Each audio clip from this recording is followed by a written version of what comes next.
स्वामी साधन जी महाराज से जो हम अज्ञान भक्तों को ज्ञान में लाने की कृपा करेंगे। बोलिए श्री सद्गुरु महाराज की जय। बोलिए प्रेम से श्री सद्गुरु भगवान की जय। श्री सद्गुरु भगवान की जय। श्री सद्गुरु भगवान की जय। खिले कमल के पंखुलों सम नयन सुशोभित है अभिराम। महर्षि में ही विशाल बोधिवर सादर बारंबार प्रणाम। आग लगी आकाश में चोय चोय गिरे अंगार। यदि न होते संत जना जल जाता संसार। साधु मिले सब दुख गए मंगल भय शरीर। वचन सुनत सब मिट गई जन्म मरण की पीर। वचन सुनत सब मिट गई जन्म मरण की पीर। इस पवित्र स्थल पर पधारे हुए सभी गुरुजनों को मेरा नमन। सम्मानीय साधु समाज, परम आदरणीय धर्म प्रेमी सैनों तथा आदरणीय माताओं एवं भक्तिमती बहनों, सुपौल जिला सद्गुरु संत मत सत्संग के संरक्षक महादेव आओ, अध्यक्ष जगदीश राव, मंत्री कैलाश राव और अंकेक्षक प्रेम शंकर राव और अन्य सदस्यगण, अपराह्न काल सत्संग में हम लोग यत्र तत्र से एकत्र होकर सत्संग में सम्मिलित होकर संतों के वचनों को सुनकर लाभ उठा रहे हैं। भगवान श्री राम जब लंका से वापस आए और उसको राज्याभिषेक हुआ, राज सिंहासन में बैठ गए, तो एक सभा बुलाए। सोचने लग गए कि अभी तो मेरे राज में प्रजागण सुखी हैं, देहिक देविक भौतिक तापा, राम राज काहू नहीं व्यापा। अभी तो राम के राज में, मेरे राज में प्रजागण सुखी हैं, अभी तो कोई दुख तकलीफ नहीं है। और शरीर छोड़ने के बाद, इस संसार से जाने के बाद भी सुखी रहे तो कुछ उपदेश देना चाहिए। तो इतनी बात सोचकर भगवान श्री राम गुरुजन पुरजन विद्वतगण प्रजागण सबको बुलाए। एक सभा में सबको उपदेश दिया। भगवान श्री राम ने कहा, बड़े भाग मानुष तन पावा, असुर दुर्लभ सब ग्रंथि गावा। यह मानव का शरीर बड़े भाग से मिला है। साधारण भाग नहीं, बड़े भाग कहा। आप लोग देखते हैं कि हाथी बहुत विशाल होता है। तो भगवान श्री राम ने ऐसा नहीं कहा कि बड़े भाग हाथी तन पावा। हाथी का शरीर विशाल होता है, तो कहना चाहिए बड़े भाग हाथी तन पावा। क्यों कहा बड़े भाग मानुष तन पावा? इसलिए कहा कि जो काम हम मनुष्य शरीर रहकर कर सकते हैं, उस तरह का काम हाथी शरीर से नहीं होगा। हाथी शरीर से आप मुखिया, मुख्यमंत्री, प्रधानमंत्री, राष्ट्रपति नहीं बन सकेंगे। आप हाथी शरीर से ईश्वर की भक्ति नहीं कर सकेंगे, सत्संग भजन नहीं कर सकेंगे, और मानव शरीर से आप मुखिया, मुख्यमंत्री, प्रधानमंत्री, राष्ट्रपति बन जाएंगे। और यहां तक कि आप ईश्वर की भक्ति करके आप ईश्वर को प्राप्त कर लेंगे। ऐसा मानव का शरीर है। इसलिए भगवान श्री राम ने कहा बड़े भाग मानुष तन पावा। यह मनुष्य का शरीर बड़े भाग से मिला है। अब फिर आगे कहा सुर दुर्लभ सब ग्रंथि गावा। सुर कहते हैं देवता को, तो देवता को मानव शरीर दुर्लभ है, और देव दुर्लभ शरीर हम लोगों को मिला है। देवता भी मानव शरीर के लिए तरसते हैं। देवता योनि भोग योनि है, और मानव योनि कर्म योनि है। देवता भी मानव शरीर चाहता है। देवता भी बंधन में है, दुख में है। देवता ही मोक्ष प्राप्त करना चाहता है। देवताओं को एक दिन मानव का शरीर मिलेगा, और मानव शरीर में रहकर वे भक्ति करेंगे, तब उसको मोक्ष मिलेगा, दुखों से छुटकारा होगा। और देवता से ऐसी भक्ति नहीं होती है। तो देवता भी चाहते हैं मानव शरीर मिले। तो देव दुर्लभ शरीर, जो शरीर देवताओं को नसीब नहीं हो रहा है, तो देव दुर्लभ शरीर हम लोगों को प्राप्त हो गया है।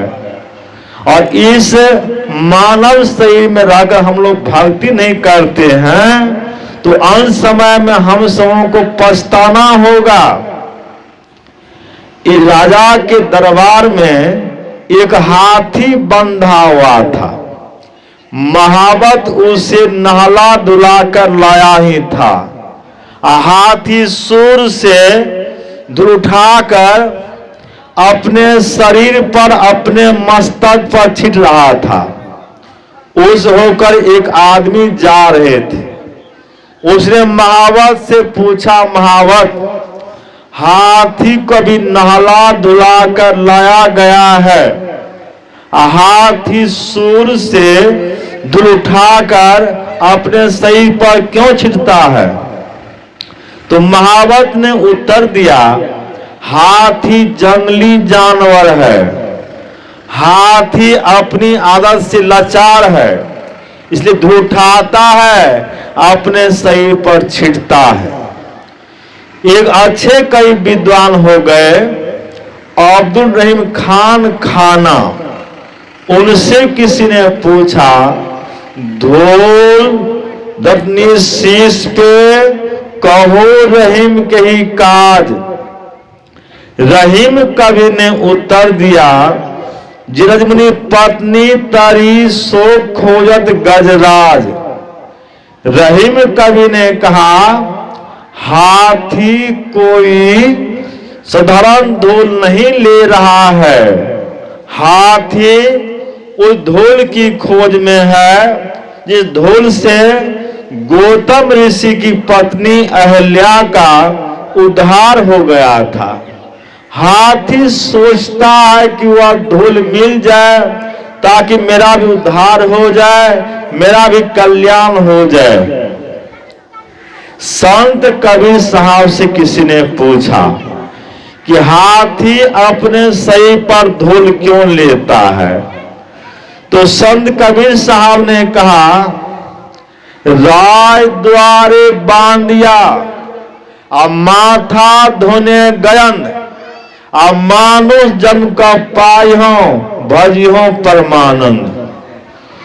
संत कबीर साहब ने कहा, हाथी अपने सर पर धूल नहीं लेता है, हाथी शरीर धुनता है, मस्तक धुनता है, माथा ठोकता है।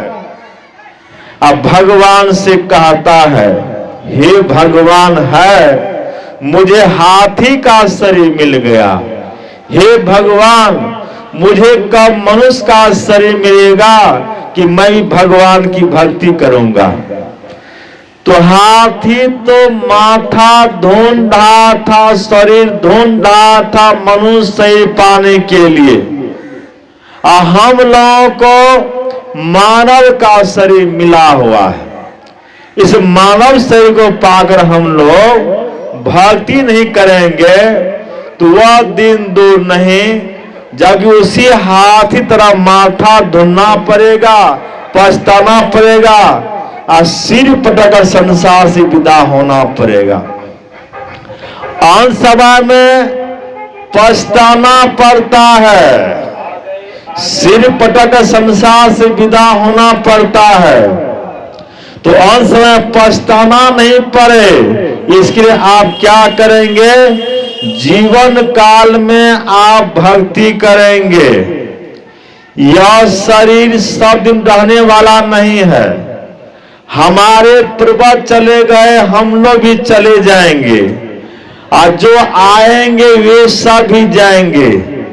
कबीर साहब के वचन में आया है, आए हैं सो जाएंगे, राजा रंग फकीर एक सिंहासन चढ़ी चले, एक बंधे जात जंजीर। जो संसार में आए हैं सबके सब जाएंगे। तो कैसे जाएंगे? तो कहा एक सिंहासन चढ़ी चले, एक जाएंगे सिंहासन पर बैठकर और दूसरे जाएंगे यमराज के जंजीर में बंद कर। यमराज के जंजीर में बंद कर यम लोग कौन जाएंगे?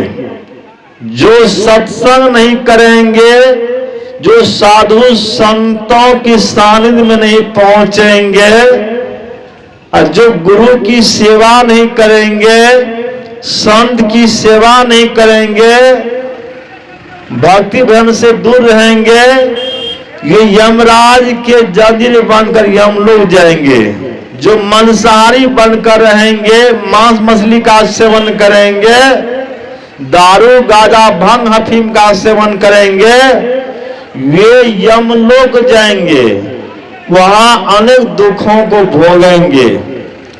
आज जो शाकाहारी बनकर सात्विक भोजन करते हुए सत्संग ध्यानित करेंगे, भक्ति मनोपूर्वक करेंगे, वे सिंहासन पर बैठकर अपने घर जाएंगे। अपना घर यानी परमात्मा का धाम, ईश्वर का धाम अपना घर है। अभी जो हम लोग रह रहे हैं यह अपना घर नहीं है, यह परदेश है, यह स्वदेश नहीं है। जानी लिपटोरे प्यारे जग परदेशवा, यह परदेश है और सुख कची वहां नहीं। ये परदेश में आ गए इसलिए सुख नहीं मिल रहा, दुख मिल रहा है। और जब हम सभी भक्ति करके अपने देश में चले जाएंगे, परमात्मा के धाम में चले जाएंगे, तो वहां सुख ही सुख मिलेगा, दुख नहीं मिलेगा। यदि कोई भक्त का शरीर छूट जाए तो उसके लिए रोइए नहीं। कहा गया भक्त मरे क्या रोइए जो अपने घर जाए, और रोइए साकर बापरो हाटो हाट बिके। जो भक्ति करके मरते हैं अपने घर चले जाते हैं, उनके आंसू नहीं बहाना है। और जो भक्ति करके नहीं मरते हैं वे यमराज के घर जाते हैं। तो यमराज घर नहीं जाना पड़े इसके लिए आप क्या करेंगे? भक्ति करेंगे। तो भक्ति करने के लिए मानव का शरीर मिला है, इस शरीर से भक्ति कीजिए, गफलत में अपने समय को मत बिताइए। कहा गया है कि यह शरीर कैसे मिला है, कितना तक मिला है? तो एक भक्त ने कहा है कि 20 लाख अस्थावर जानो और 9 लाख सब जलचर मानो और 11 लाख कृमि कवि गाय और 30 लाख पशु जानहु भाई और 4 लाख बानर समुदाय और 10 लाख पक्षीगण बताए और जब 84 कटी जावे तब मानुष का तन पावे। यह मनुष्य का तन 84 कटने के बाद मिला है। कितने योनि में हम लोग गए हैं, कभी हम लोग कुम्हार कदीमा बने हैं, कभी बैल बने हैं, कभी गधा बने हैं, कभी हाथी बने हैं, कभी घोड़ा बने हैं, कभी चिड़चिड़ुनी बने हैं, कभी गाछ वृक्ष बने हैं, अनेक तरह की योनि में गए, कभी खटवल बने हैं, कभी ढील लिख बने हैं। अनेक तरह की योनि में भ्रमण करते हुए जब अनेक दुखों को भोगते हुए जब बहुत दुख हुआ तो परमात्मा को दया आ गई और दया करके मानव का शरीर दे दिया। कहा कि इस बार मानव का शरीर देता हूं, इस बार तुम भक्ति करना। अब भक्ति नहीं करोगे तो फिर तुम्हें उस 84 में धकेल दूंगा। जो भक्ति नहीं करेंगे तो फिर 84 में चले जाएंगे। हाथी घोड़ा बैल गधा की योनियां हैं, सांप बिच्छू की योनियां हैं, उसमें चले जाएंगे। सांप बिच्छू का शरीर मिल जाएगा, हाथी घोड़ा बैल गधा का शरीर मिल जाएगा, चिड़चिड़ुनी का शरीर मिल जाएगा, फिर मानव का शरीर नहीं मिलेगा। तो मानव का सिर्फ अवसर दिया गया, भक्ति करने का अवसर दिया गया है। इस अवसर को मत जाने दीजिए, नहीं तो अंत समय में पछताना होगा। मन पछताई है अवसर बीते। जब अवसर बीत जाता है तो पछताना पड़ता है। कुछ नींद में, कुछ भोग में, कुछ काम में अपने समय को खो दिया और जब आया मौत का समय तो पछता कर शरीर छोड़ दिया। जब मौत का समय आ जाता है तो पछता कर शरीर को छोड़ना पड़ता है। कुछ नहीं किया, मैंने कुछ नहीं किया, आज मैं उसी खाली हाथ जा रहा हूं। आवे संगे जाई अकेला ताथे गोरख राम रमेला। बच्चा जब जन्म लेता है तो मुट्ठी बांध कर जन्म लेता है, आज जाने के समय हाथ पसार कर जाता है, कुछ लेकर नहीं जाता है। मुट्ठी बांध के आया, जग में हाथ पसारे जाएगा, कुछ लेकर नहीं जाता है। विश्व विजेता था सिकंदर, विश्व को जीतने वाला।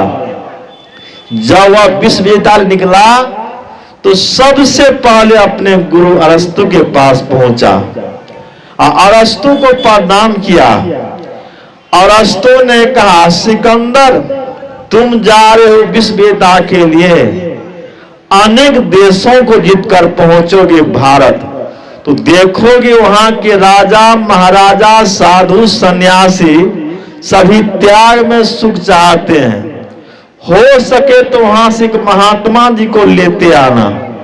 सिकंदर बहुत से देशों को जीतकर भारत पहुंच गए। अब भारत में पंजाब पहुंच गए। अब पंजाब में रावी नदी किनारे पहुंच गए। वहां पता लगाया तो पता चला एक ऋषि है जिसका नाम है डंडा ऋषि। उसके पास कर्मचारी भेज दिया उसे बुला लाने के लिए। कर्मचारी गया डंडा ऋषि के पास और डंडा ऋषि से कहा कि आपको मेरे राजा साहब बुला रहे हैं। डंडा ऋषि ने कर्मचारी से कहा, तुम्हें कोई तुम्हारे राजा को कोई गाने वाला चाहिए, बजाने वाला चाहिए, खेल दिखलाने वाला चाहिए। मैं तो साधु संत हूं। मोसी तुम्हारे राजा को क्या काम, जाओ अपने राजा से कह देना कि महात्मा जी आने से इनकार कर दिया। कर्मचारी पहुंच गया सिकंदर के पास और सिकंदर से कहा महात्मा जी आने से इनकार कर दिया। सिकंदर ने सोचा साधारण महात्मा रहते तो आ जाते, अवश्य उस कोटि के संत हैं। तो सिकंदर एक सोने की थाली में हीरा जवाहरात सोना चांदी लेकर चला गया महात्मा जी के पास। अब महात्मा जी उसमें आंख बंद कर ध्यान कर रहे थे। यह आंख बंद करने वाली जो बात है यह कोई नवीन बात नहीं है। सतयुग में ऋषि मुनि संत महापुरुष ध्यान करते थे, त्रेता में ध्यान करते थे, अभी द्वापर में ध्यान करते थे, कलयुग में अभी ध्यान कर रहे हैं। कितने लोग कहते हैं यह सत्संगी लोग आंख मुंदा मत वाला है, आंख बंद कर भक्ति करते हैं। सुनिए, आंख बंद कर की जो भक्ति होती है वह ईश्वर की भक्ति होती है। आंख खोल कर जो भक्ति होती है वह माया की भक्ति होती है। उससे आपको कल्याण नहीं मिलेगा, पूर्ण लाभ नहीं मिलेगा।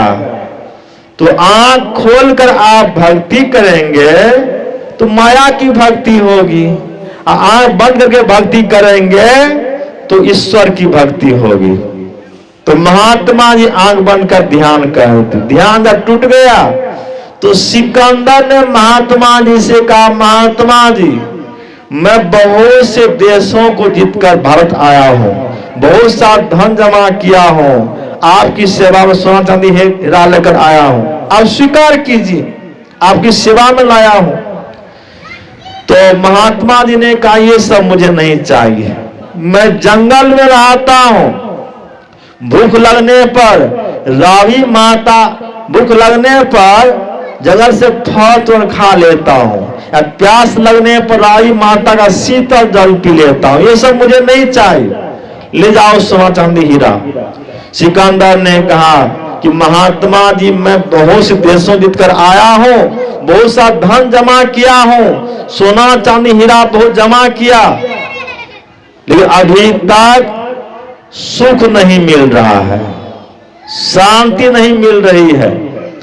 महात्मा जी ने कहा सिकंदर जिधर जाकर शांति मिलती, जिधर जाकर सुख मिलता उधर तुम नहीं गया, तुम तो उधर ही गया उधर जाकर अशांति मिलती है, दुख मिलता है। अभी तुम गलती कर रहे हो, तुम तो घर भी नहीं जा सकोगे, अब माँ को भी नहीं देख सकोगे, थोड़ी सी आयु बच गई है, इतनी कम आयु में तुम कुछ करना चाहते हो तो तुमने बहुतों बच्चों को अनाथ बना दिया, बहुत सी माताओं को विधवा बना दिया, अब बहुत से घरों में आग लगा दिया। उन सबों के लिए आंसू पोंछो, बस यही समय है तुम्हारे लिए। सिकंदर वहां से निकला, रास्ते में बीमार हो गया, वैद्य आए, डॉक्टर आए, इलाज क्या दुरुस्त नहीं हुआ। सिकंदर ने एक वैद्य से कहा कि आप मेरे सांस में इतना सांस जोड़ दीजिए कि मैं मां के पास जा सकूं, मां का दर्शन कर सकूं। वैद्य ने कहा आपके सांस में एक सांस भी जोड़ने की ताकत मुझ में नहीं है। सिकंदर ने कहा कि मैं आधी संपत्ति दे दूंगा, इतना काम कर दीजिए। वैद्य ने कहा आप पूरी संपत्ति क्यों नहीं दे दें, आपके सांस में सांस भी जोड़ने की ताकत मुझ में नहीं है। उसी समय एक वैद्य ने कहा हाँ एक उपाय है, पास में एक झरना है और झरना में जाकर जो पानी पी लेते हैं ये अमर हो जाते हैं। सिकंदर चला गया झरना पास पानी पीने के लिए, जिसे चूल्हे में लेकर पानी पीना चाहा तो वहां एक नर कंकाल बैठा था, उसके शरीर पर मांस नहीं था, शरीर का मांस सूख गया था, केवल हड्डी बच गई थी। वह नर कंकाल उठकर खड़ा हो गया और कहने लग गया ए झरना के पानी पीने वाले, पहले तुम मेरी करुण कहानी सुन लो, तब यदि हो सके तो पानी पी लेना। सिकंदर पानी पीना छोड़ देते हैं और करुण कहानी सुनने लगते हैं। वह नर कंकाल कहता है कि मैं भी तुम्हारे जैसे दुनिया 1/4 भाग पर हुकूमत प्राप्त किया था, इसी झाड़ में आकर पानी पी लिया, क्या हुआ? क्षण क्षण पल पल समय बीतता चला गया, मेरी बढ़ोतरी आ गई, शरीर का मांस सूख गया, केवल हड्डी बच गई। जहां मैं हुकूमत प्राप्त किया था वहां के लोग मुझ पर आकर थूकने लग गए, कहने लगे यही जालिम है, हत्यारा है, यही घर में आग लगाने वाला है, यही माताओं को विधवा बनाने वाला है। इतनी बात कहकर थूक देता, सारा दिन थूक से भर जाता था। मैंने सोचा वो झरना पास क्यों नहीं चला जाऊं, मेरे जैसे कोई अमर होना चाहे तो यह कहानी क्यों नहीं कहकर सुना दूं। बेटा यदि चाहो तुम पानी पी लो। सिकंदर ने कहा ऐसा अमृत मुझे नहीं चाहिए। सिकंदर वहां से निकला, कर्मचारी के पास गया और कर्मचारी से कहा सुनो, जब मैं मर जाऊंगा तो दोनों हाथ कफन से बाहर कर देना। जब ले जाना श्मशान घाट जलाने के लिए तो दोनों हाथ कफन से बाहर कर देना और सोना चांदी हीरा सब कुछ बगल में धर देना, 40,000 घोड़ा को बांध देना, सभी सेनाओं खड़ा कर देना, ताकि दुनिया में लोग यह समझ सके कि विश्व विजेता सिकंदर, विश्व जीतने वाला दुनिया से आज खाली हाथ जा रहा है, कुछ लेकर नहीं जा रहा है। न कुछ लेकर आए जो दुनिया के मालिक थे, और सिकंदर जब चला इस दुनिया से तो दोनों हाथ खाली थे। तो हम और आप क्या लेकर जाएंगे? तो कबीर साहब ने कहा कबीरा सो धन संचय जो आगे का हो, अब मां चढ़ाए गाठी जात न देखा को। वो धन का स्नेह की जो आपके साथ जाए, तो वह कौन सा धन है जो आपके साथ जाएगा? तो यही भक्ति रूपी धन है। पलटू साहब ने कहा भजन आतुरी कीजिए और बात में देर, और बात में देर जगत में जीवन थोड़ा। अब मानुष तन धन जात गोर धरी करो निहोरा, कांच महल के बीच पवन एक पंछी रहता, 10 दरवाजा खुला और उनको नित उठी चाहता। भज लीजिए भगवान भल है इसी में अपना, आवागमन छूटी जाए मिटे जन की कल्पना। पलटू अटक न कीजिए 84 घर फेर, अब भजन आतुरी कीजिए और बात में देर। और बात में देर हो जाए तो हो जाए, भजन में देर नहीं कीजिए। भजन ईश्वर की भक्ति में देर नहीं की, क्योंकि शरीर का ठिकाना नहीं है, कब शरीर छूट जाएगा। इसलिए भक्ति में देर नहीं कीजिए, भक्ति में योग पूर्वक कीजिए। और भक्ति करने युक्ति गुरु से जानिए, बिना गुरु से युक्ति जाने भक्ति नहीं होगी। सुबह के सत्संग आप लोग सुन रहे थे कि राम भगवान, कृष्ण भगवान, शिव भगवान जिनकी हम लोग पूजा करते हैं, वे सभी गुरु धारण किए, तो हम लोग गुरु धारण क्यों नहीं करेंगे? तो बिना गुरु से कुछ नहीं होगा। रवि पंचक जाके नहीं, ताही चतुर्थक ना, 23 सप्ताह घेरे रहे तागर तेसर ना। रवि का 5वां दिन कौन होता है? रवि सोम मंगल बुध गुरु। जिसको रवि का 5वां नहीं है, गुरु नहीं है, ताही चतुर्थक ना, उसको चौथा नहीं होगा। चौथा क्या है? रवि सोम मंगल बुध, उसे सद्बुद्धि नहीं होगी। 23 सप्ताह घेरे रहे, वह 7वां फिर में दिन रात लगा रहेगा। 7वां क्या है? रवि सोम मंगल बुध गुरु शुक्र शनि, वो हमेशा शनि ग्रह की फ्रेम में लगा रहेगा। अता घर तेसर ना, उसी घर में तीसरा नहीं होगा। तीसरा क्या है? रवि सोम मंगल, उसी घर में मंगल नहीं होगा, कल्याण नहीं होगा। तो आप कल्याण चाहते हैं तो सर्वप्रथम में गुरु कीजिए। गुरु करेंगे सद्बुद्धि होगी, और सद्बुद्धि होगी तो शनि ग्रह के फेर से बच जाएंगे, और शनि ग्रह के फेर से बच जाएंगे तो आपके घर में मंगल होगा, शांति विराजेगी। कहा गया है गुरु कितने प्रकार के होते हैं, तो कबीर साहब ने कहा 7 प्रकार के होते हैं। प्रथम गुरु है माता पिता, और रज बिरज का सोई दाता, और दोसर गुरु है मन की धाय, और गर्भ बास की बन छोड़े, और तीसर गुरु जिन धरिया नामा, ले ले नाम पुकारे गामा, आ चौथे गुरु जिन शिक्षा दिन्हा, जगत व्यवहार सबे तब चिन्हा, आ पंचम गुरु जिन वैष्णव किन्हा, राम नाम का सुमिरन दिन्हा, आ छठे गुरु जिन भरम कर तोरा, द्विधा मिटे एक से जोड़ा, आ सातम गुरु जिन सत सत लखाया, आ जहां का तत्सो तहां पहुंचाया। कबीर 7 गुरु संसार में, सेवक सब संसार, और सतगुरु सोई जानिए जो भवजल उतारे पार। 7वां गुरु सदगुरु होते हैं, जो सदगुरु शरण में पहुंचते हैं, उनसे शिक्षा दीक्षा प्राप्त करते हैं, साधना करते हैं, ये भवसागर से पार हो जाते। गोरख बाबा के वचन में आया है, सब धातु का कया पिंजरा, ता माही जुगाती बिरसुआ, और सदगुरु मिले तब उबरे बाबू, और नहीं तो परलय हुआ।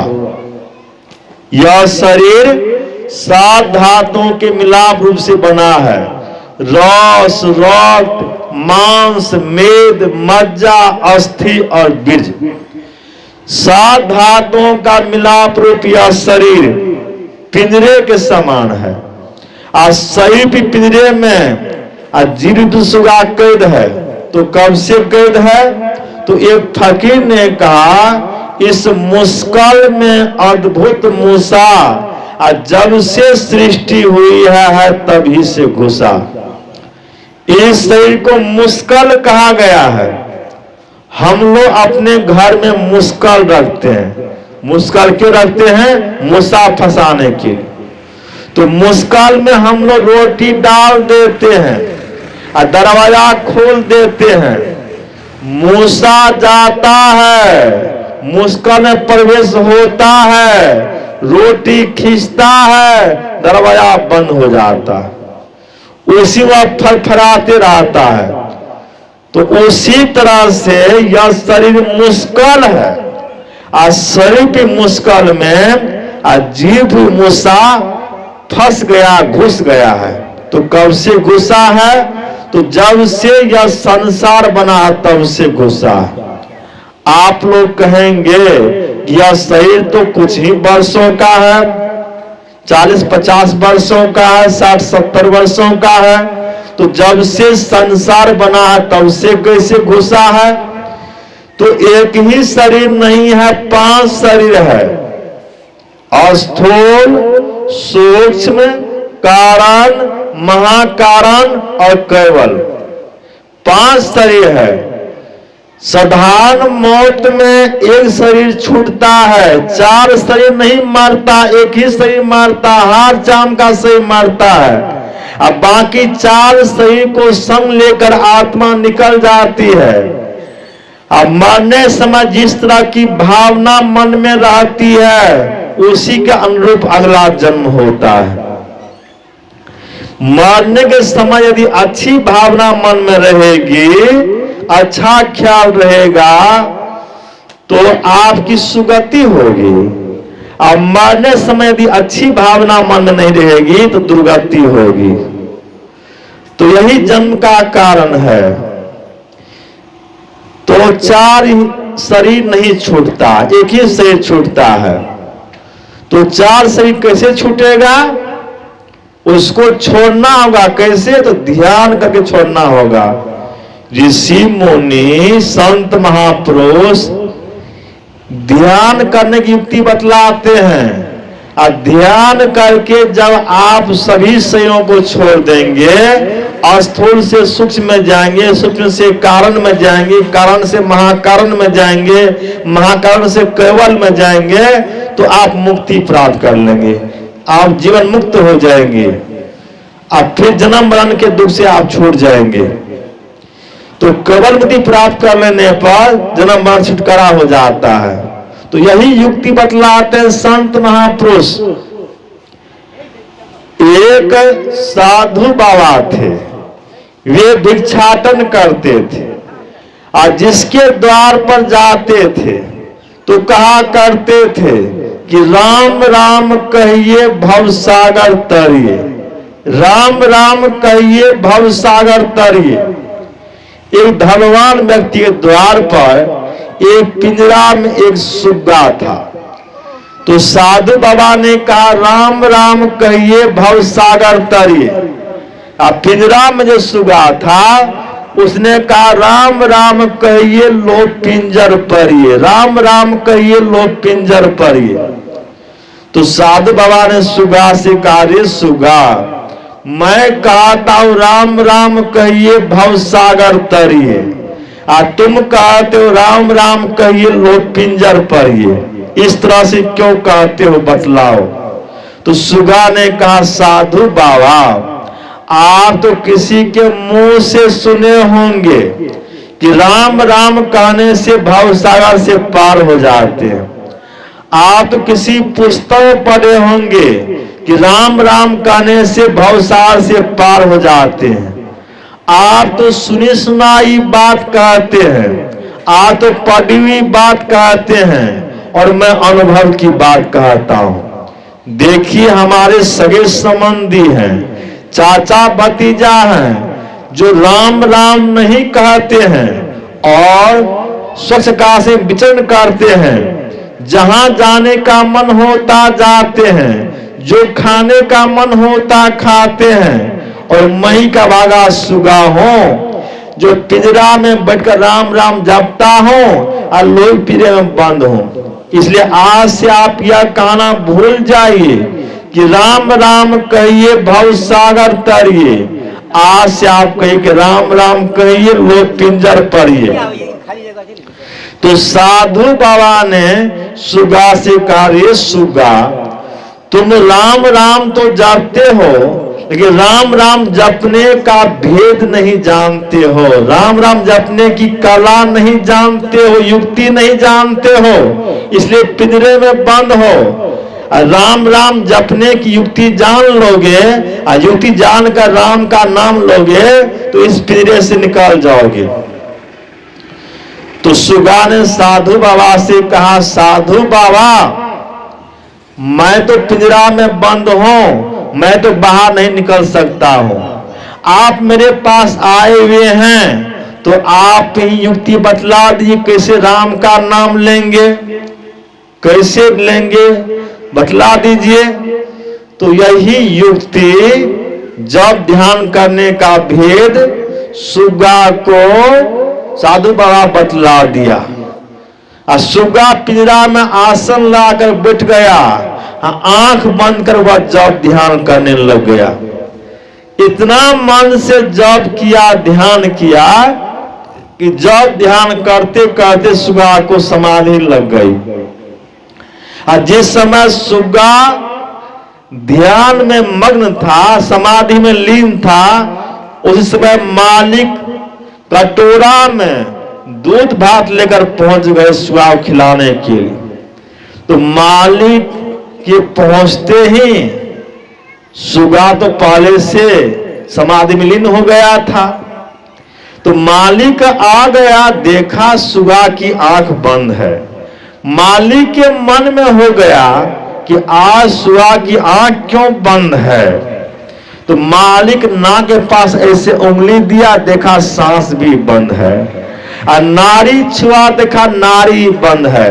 और सुगा को पीड़ा में से धकल दिया तो सुगा पीड़ा में लुढ़क गया। मालिक ने सोचा सुगा मर गया, पीड़ा का फाटक खोल दिया और सुगा को पीड़ा से बाहर निकाल कर फेंक दिया। सुगा फुस घास में उड़ गया। तो तो युक्ति जाने तो सहजे तरे। आप राम का नाम लेते हैं, आप कृष्ण का नाम लेते हैं, आप गुरु का नाम लेते हैं, आप युक्ति जानकर नाम नहीं लेते हैं तो लाभ नहीं होगा, लाभ से वंचित रहेंगे। आप युक्ति जानकर नाम लेंगे तो आप भव सागर से पार हो जाएंगे। तो युक्ति जाने तो सहजे तरे, युक्ति जानकर नाम लीजिए, भव सागर से पार हो जाएंगे। तो युक्ति बतलाने वाले गुरु होते हैं, गुरु से युक्ति जानिए, भजन भेद लीजिए। भजन भेद यानी भजन करने का भेद। तो दीक्षा वही व्यक्ति ले सकते हैं जो शाकाहारी है, मांस, मछली, अंडा, गंडा, दारू, शराब, अफीम का त्याग कर दिया है, जो नशाओं का सेवन नहीं करते हैं, मांस मछली का सेवन नहीं करते हैं, वही दीक्षा लेने का अधिकारी हैं। हमारे गुरु महाराज ने कहा, मांस मछलियां भोजन त्यागो, सद्गुण खान पान में पागो, खान पान को प्रथम संहारो, तब रस रस सब अवगुण मारो। जैसा खाए अन्न वैसा होवे मन, जैसे पिए पानी वैसे होवे बानी। अन्न जल का प्रभाव पड़ता है। मनुस्मृति में आया है कि 8 आदमी को पाप लगता है। आज्ञा देने वाला, शस्त्र से मांस काटने वाला, मारने वाला, बेचने वाला, मोल लेने वाला, पकाने वाला, परोसने वाला, खाने वाला। 8 आदमी को पाप लगता है। जो दूसरे के मांस को खाकर अपने शरीर के मांस को बढ़ाता है, उसके बराबरी कोई दूसरा पापी नहीं है। इसलिए मांस मछली का सेवन मत कीजिए। मछली का सेवन, मांस का सेवन, बकरा बकरी मार खाते हैं तो उसका सेवन मत कीजिए। आप लोग जानते हैं कि महाभारत के युद्ध में धृतराष्ट्र के 100 बेटे मारे गए। भगवान श्री कृष्ण से धृतराष्ट्र ने कहा कि मुझे 100 जन्म की बात याद है, 100 जन्म मैंने ऐसा कोई पाप कर्म नहीं किया जिसका फल मुझे इस तरह से भोगना पड़े। भगवान श्री कृष्ण ने धृतराष्ट्र से कहा कि आपको 100 जन्म की बात याद है और 100 जन्म से पहले की बात याद नहीं है। 100 जन्म से पहले आप राजा थे, अभी पास एक ऋषि आए और हंस के 100 बच्चे को रख कर तपस्या करने चले गए। आप मांस भक्षी थे, मांस खाया करते थे। एक दिन आपके रसोई को किसी पशु पक्षी का मांस उपलब्ध नहीं हो सका तो हंस के एक बच्चे को मारकर खिला गया। आपने उस दिन मांस की खूब तारीफ की और कहा कि प्रतिदिन ऐसा ही मांस बनाकर दिया करो। इस तरह से बारी बारी से आप सही बच्चे खा गए। कुछ महीनों के बाद ऋषि आए, हंस के बच्चे को मांगा। आपने मंत्री को देने के लिए कहा। मंत्री सारी कहानी कहकर सुना दिया कि आप सही बच्चे खा चुके हैं तो हम लोग कहां से देंगे। ऋषि आवेश में आकर आपको श्राप दे दिया कि जिस तरह से हंस के 100 बच्चे को मारकर आप खाए हैं, उसी तरह से आपके भी 100 बच्चे मारे जाएंगे। उसी पाप कर्म का फल है कि महाभारत के युद्ध में आपकी 100 बेटे मारे गए। धृतराष्ट्र जन्म से अंधे थे तो भगवान श्री कृष्ण ने धृतराष्ट्र से कहा कि आप अंधे क्यों हैं जानते हैं? 100 जन्म से पहले आप राजा थे। आप नदी किनारे जाते थे, कौछ को पकड़ लेते थे, कौछ को पकड़कर सुई धागे से कौछ की आंख सी देते थे। कौछ छटपटाता था, उसी वो प्राण त्याग देता था। उसी पाप कर्म का फल है कि आप जन्म से अंधे हैं। तो कर भला हो भला, करके भलाई देख ले, कर बुरा हो बुरा, करके बुराई देख ले। आप किसी की भलाई करेंगे तो आपकी भलाई होगी। आप किसी की बुराई करेंगे तो आपकी बुराई होगी। इसलिए सबकी भलाई सोच, किसी की बुराई मत सोचिए। सब में एक ही आत्मा है। हाथी, घोड़ा, बैल, गधा, जितना बकरी, बकरा, जो भी है, मुर्गा, मुर्गी, सब में एक ही आत्मा है। मनुष्य में जो आत्मा है वही आत्मा सब में है, केवल खोल का अंतर है। किसी को मिल गया बकरी का खोल, या किसी को मिल गया बकरा का खोल, या किसी को मिल गया मुर्गा खोल, या किसी को मिल गया मुर्गी का खोल, या किसी को मिल गया मछली का खोल, या किसी को मिल गया बैल, गधा का खोल, हाथी, घोड़ा का खोल, या किसी को मिल गया मनुष्य का खोल। तो मनुष्य का खोल मिल गया, तो सबको अपने कर्म के अनुसार खोल मिला है। भविष्य में जैसा कर्म किया था वैसा वर्तमान में खोल मिला है। अभी वर्तमान जैसा कर्म करेगा भविष्य में वैसा खोल मिलेगा। तो यह शरीर खोल है। जैसे तकिए का खोल कोई लाल होता है, कोई पीला होता है, कोई नीला होता है, कोई काला होता है। खोल को खोल कर देखिए तो सब के अंदर में एक ही रंग की रुई रहती, उजली। उसी तरह से कोई गोरा है, कोई काला है, कोई नाटा है, कोई लंबा है, कोई दुबला पतला है। किसी को मिल गया है पुरुष का खोल, किसी को मिल गया स्त्री का खोल। यह तो खोल है। खोल के अंदर में एक ही आत्मा है। जिस तरह से तकिए का खोल कोई लाल, पीला, नीला, काला होता है और सबके अंदर एक ही रंग की रुई रहती, उजली, उसी तरह से खोल अनेक तरह का है, अनेक तरह का शरीर है, लेकिन सब में एक ही आत्मा है। तो सभी जीवों पर दया कीजिए। हिंसा दो तरह की है, एक वार हिंसा, दूसरा अनिवार्य हिंसा। जैसे हम लोग खेती करते हैं, खेती करते समय कमौनी निकोनी करते हैं, हल चलाते हैं, उससे बहुत से जीवा जंतु मारे जाते हैं। उसमें जो हिंसा होती है वह अनिवार्य हिंसा है, उसका पाप नहीं लगता है। खेती नहीं करेंगे और नहीं उपजाएंगे तो क्या खाएंगे? तो वह अनिवार्य हिंसा है। खेती करने में हिंसा होती है, वह अनिवार्य हिंसा, उसका पाप नहीं लगता है। अब बकरी को मारते हैं, बकरा को मारते हैं, मछली को मारते हैं, मुर्गा मुर्गी मारते हैं, आप भक्षण करते हैं, खाते हैं, तो यह हो गया है वार हिंसा। तो वार हिंसा का पाप लग जाता है। तो मछली मांस का त्याग कीजिए, शाकाहारी बनकर रहिए।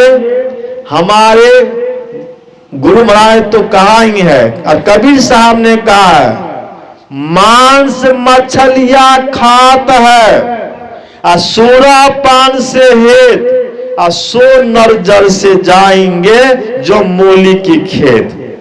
हम लोग मूली की खेती करते हैं, तो क्या करते हैं? जब मूली हो जाने पर जड़ से खेत से उखाड़ लेते हैं। उसी तरह से जो व्यक्ति मांस मछली का सेवन करते हैं वे ईश्वर दरबार से, परमात्मा दरबार से जड़ सहित मूली तरह उखड़ जाते हैं। उसका स्थान ईश्वर दरबार में नहीं है, उसका स्थान स्वर्ग में भी नहीं है, उसका स्थान नरक में है। जो मछली मांस सेवन करेंगे उसको नरक मिलेगा, स्वर्ग भी नहीं मिलेगा, नरक मिलेगा। इसलिए मांस मछली का सेवन नहीं कीजिए। आज से प्रतिज्ञा कर लीजिए कि मांस मछली नहीं खाना है। प्रतिज्ञा कर लीजिए कि मांस मछली कभी नहीं खाना है। प्रतिज्ञा कर लीजिए। आप गुरु से दीक्षा लेना है, या प्रतिज्ञा कर लीजिए। दीक्षा क्या है? या परलोक का टिकट है। दीक्षा परलोक का टिकट है। आप लोग ट्रेन में सवार होते हैं और टिकट नहीं रहता है तो टीटी पकड़ लेता है।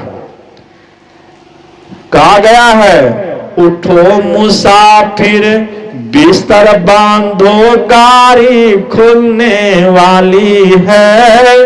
राम नाम का टिकट कटा लो, घंटी होने वाली है।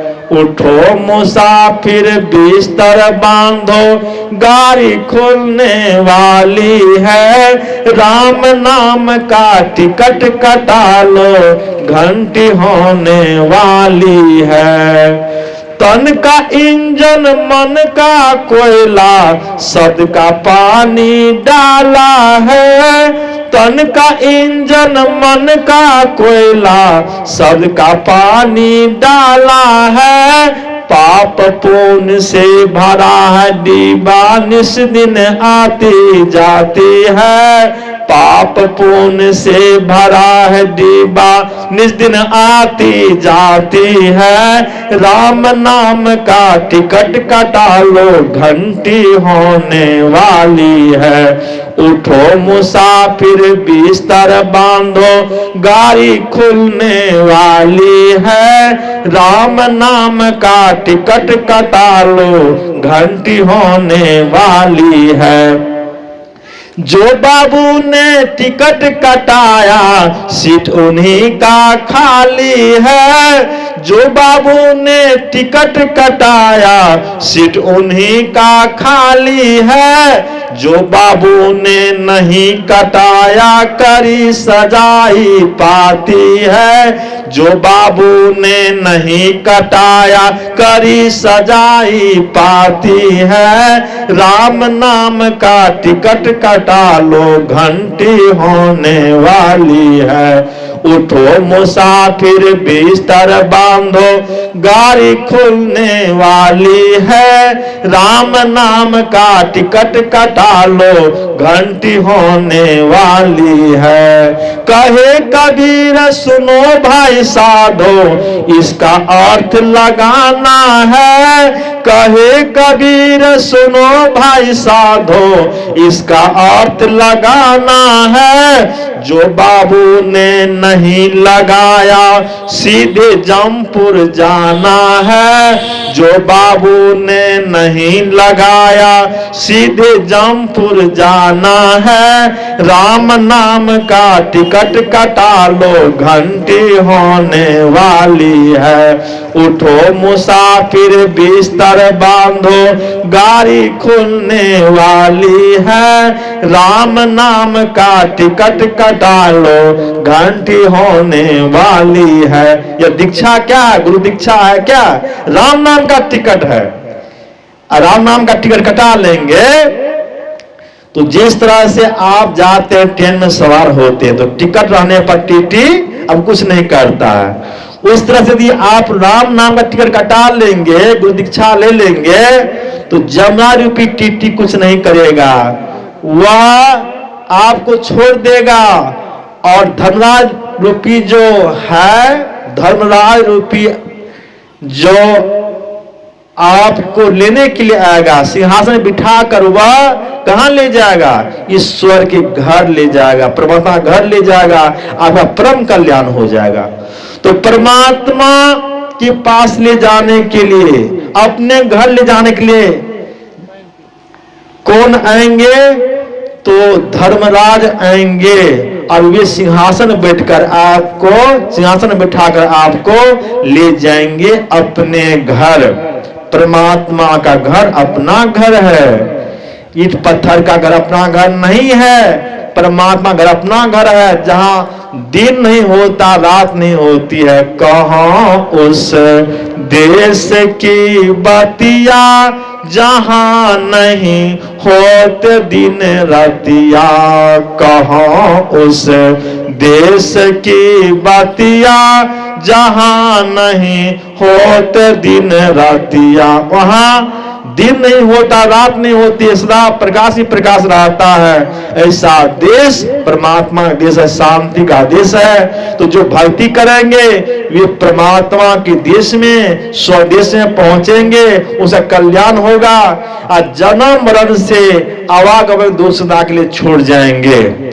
आवागमन दूसरे मुक्ति मिल जाएगी। इसी के लिए हमको मानव का शरीर मिला है। बच्चा जब घर में रहता है उल्टा टंगा रहता है, पैर ऊपर रहता मुंह नीचे रहता है।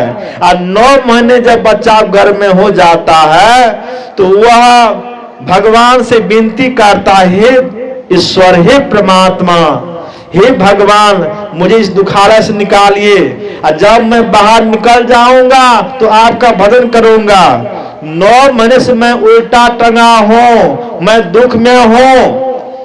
बहुत विनती करते हैं तो परमात्मा को दया आ जाती है, ईश्वर को दया आ जाती है और बच्चा को बाहर निकाल देता है। बच्चा जैसे गर्भ से बाहर निकलता है तो पहले छींकता है, छींकने के बाद रोता है, रोने के बाद चौं चौं करता है। लोग कहते हैं बच्चा कहता कहां कहां कहां। तो संतवाणी में आया है, गर्भवास में कौल किया था, नाम जपूंगा मैं तेरा, इस झूठी दुनिया में आकर भूल गया प्रभु नाम तेरा। ऋषि मुनि सब आते हैं समझाने के लिए, कुछ तो समय निकालो हरि गुण गाने के लिए, कुछ तो समय निकालो सत्संग करने के लिए। हर दम है तैयार तो पाप कमाने के लिए, कुछ तो समय निकालो हरि गुण गाने के लिए। जब तक तेल दिया में बाती जगमग जगमग हो रहा, जब तक तेल दिया में बाती जगमग जगमग हो रहा, जल गया तेल लिपट गई बाती, जल गया तेल लिपट गई बाती, ले चल हो रहा। चार जने मिल आते हैं ले जाने के लिए, चार जने मिल आते हैं ले जाने के लिए, कुछ तो समय निकालो हरि गुण गाने के लिए। हर दम है तैयार तो पाप कमाने के लिए, कुछ तो समय निकालो सत्संग करने के लिए।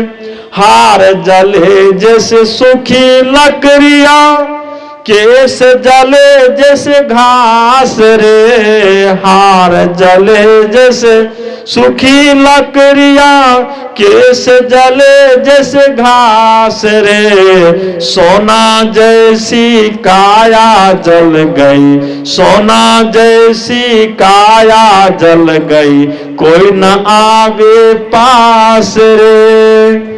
अपने पराए रोते हैं दिखलाने के लिए, कुछ तो समय निकालो हरि गुण गाने के लिए, कुछ तो समय निकालो सत्संग करने के लिए, कुछ तो समय निकालो सत्संग करने के लिए। हर दम है तैयार तो पाप कमाने के लिए, कुछ तो समय निकालो हरि गुण गाने के लिए। ऐसी हालत इस जीवन की चेत करो कुछ काम रे, इस क्षण भंगुर जीवन में तो जप ले गुरु का नाम रे, इस क्षण भंगुर जीवन में तो जप ले गुरु का नाम रे।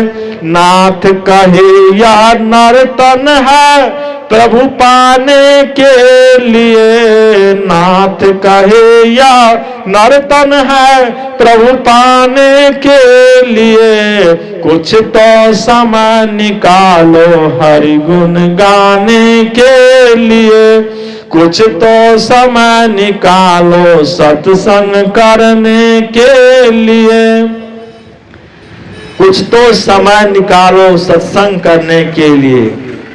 क्योंकि यह शरीर रहने वाला नहीं है, इस मानव से मिला सत्संग करने के लिए, भक्ति करने के लिए। तो इस शरीर से भक्ति कीजिए, सत्संग कीजिए, इसी में हम लोगों का कल्याण होगा। तो प्रेम शंकर बाबू नरेंद्र बाबू के सुपुत्र हैं प्रेम शंकर बाबू, और उनके पुत्र के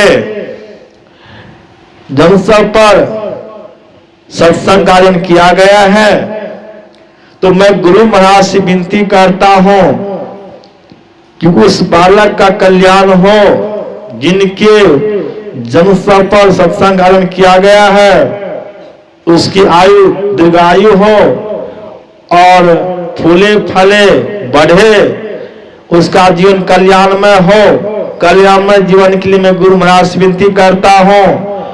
और जो सत्संग आयोजन किए हैं उन सबों का भी कल्याण हो, पूरी परिवार कल्याण हो, सुख शांति मिले। तो सुख शांति के लिए मैं गुरु महाराज से कल्याण के लिए मैं विनती करता हूं। जो सत्संग में आए हुए हैं उन सबों का भी कल्याण हो, सबों कल्याण के लिए मैं गुरु महाराज से विनती करता हूं। और इन्हीं शब्दों के साथ मैं अपनी वाणी विराम देता हूं। बोलिए प्रेम से श्री सद्गुरु महाराज की।